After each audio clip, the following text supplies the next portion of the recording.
Welcome to my channel. ఇప్పుడు umbrella hands అనేది ఎలా కట్ చేయాలో ఇప్పుడు ఈ వీడియోలో చూద్దామండి. చూడండి, ముందుగా పేపర్ పైన ఈ విధంగా మనం ముందుగా ఆమ్ రౌండ్ అనేది ఎంత ఉందో కొలుచుకోవాలండి. అలా ఆమ్ రౌండ్ కొలుచుకున్న తర్వాత ఇలా పేపర్ను 4 ఫోల్డింగ్ లాగా చేసేసుకొని క్రాస్గా ఒక 3.5 ఇంచుకు మార్కింగ్ చేస్తున్నాను.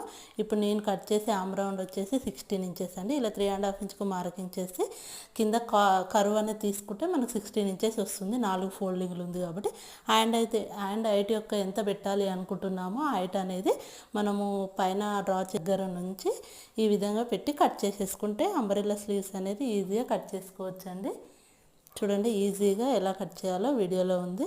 మీకు ఇంకా క్లియర్గా కావాలంటే మన ఛానల్లో వీడియో అప్లోడ్ చేశానండి, వెళ్ళి ఒకసారి చూడండి. వీడియో కనుక నచ్చితే మాత్రం తప్పకుండా లైక్, షేర్ అండ్ సబ్స్క్రైబ్ అండి. ఈజీగా ఉంటుంది కటింగ్ అనేది.